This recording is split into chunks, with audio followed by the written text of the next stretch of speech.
আমার বাড়ি যাওয়া উচিত। প্রত্যেকে মনে রাখবা যে শুড ম্যানস, শুড অর্থ হচ্ছে উচিত বলতে পারো। এখানে লেখা আছে যে আমার বাড়ি যাওয়া উচিত, অবশ্যই বলতে পারি I should go home. I should go home. তুমি এরকম বলতে পারো যে তোমার বাড়ি যাওয়া উচিত, ইউ শুড গো হোম। তার বাড়ি যাওয়া উচিত, হি শুড গো হোম। প্রত্যেকের বাড়ি যাওয়া উচিত, everyone should go home. Number 2 দেখতে পাচ্ছ এখানে, আমার কি বাড়ি যাওয়া উচিত, এটা হচ্ছে ইন্ট্রোগেটিভ। এখানে অবশ্যই এখানে কোশ্চেন মার্ক দেখতে পাচ্ছ, আমার কি, যদি কি থাকে এটা অবশ্যই মনে করবে ইন্ট্রোগেটিভ, তাহলে প্রথম অবশ্যই তোমাকে নিবা শুড নিবা। Should I go home, should I go home. তোমার কি বাড়ি যাওয়া উচিত, এটা আমি 4 নাম্বার দিচ্ছি, এটা তুমি অবশ্যই কমেন্ট আমাকে জানাবা। তার কি বাড়ি যাওয়া উচিত, শুড হি গো হোম। প্রত্যেকের কি বাড়ি যাওয়া উচিত, শুড এভরিওয়ান গো হোম।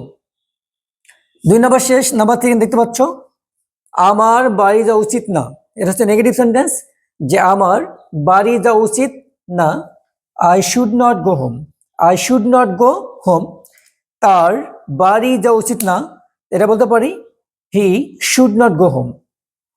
আমাদের বাড়ি যাওয়া উচিত না, we should not go home. 4 নম্বর দেখতে পাচ্ছ এখানে, তোমার কি বাড়ি যাওয়া উচিত, এটা হচ্ছে interrogative sentence, only for you, এটা আমি তোমাদের জন্য দিলাম। তোমরা অবশ্যই আমাকে কমেন্টে জানাবা যে তোমার কি বাড়ি যাওয়া উচিত, এর অ্যান্সার কি হবে। Thank you all.